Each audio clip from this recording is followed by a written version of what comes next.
$35,000 evaziga Sabzavot mahallasidan men sizlarga kottej ko'rsataman. Videoni oxirigacha ko'rsanglar, hamma ma'lumotini berib o'taman. Katta ko'chadan ko'ryapsizlar, где-то 100-150 metr shunday tushib kelasiz. A blok, B blok yoki C blok.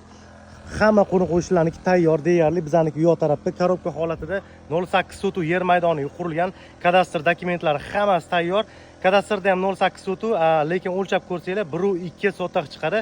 Podvali to'liq qilingan, birinchi qavat ko'tarilgan, tepa qavatlari to'xtab qolgan, 140 kvadratura. Men sizlarga hozir yo'q tarafdan obzorni ko'rsatamiz, to'liq ma'lumotlarni ham berib o'taman. Ketdi. Yon atroflarni ko'rayotganinglarda bizaniki mana mana shu bo'ladi. Tegi to'liq podval, birinchi etajlari qilingan, tepasiga plitani yotqizib qo'yishgan, tepa ikkinchi etajni ko'tarishmagan. Shu holatida kvadraturasi общий 140 kvadratura, tegi yaxlit yer to'la qilingan. Qo'ni-qo'shnilarni ko'ryapsizlarmi?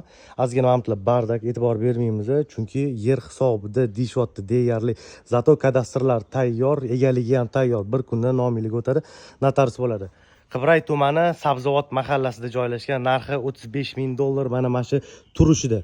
Kimga qiziq bo'lsa, pastda nomerlar qoldiramiz. Zo'r tarafi ikkita ko'chani o'rtasiga tushgan. Ko'cha ham kengligi 6 metrlik ko'cha. Mana qo'ni-qo'shnilarni ko'ryapsizlar. Bizaniki ozgina bardak bo'lgani uchun unaqa dodda ko'rinmayapti. Xullas shu tegib to'liq podval, birinchi qavat bo'lgan, tepasiga mana plitani yotqizib qo'yishgan. Ikkini o'zingizlar ko'tarib olasizlar. Kimga qiziq bo'lsa, pastda nomer qoldiramiz. Telefon qilinglar, ma'qul bo'lsa, baraka qilinglar.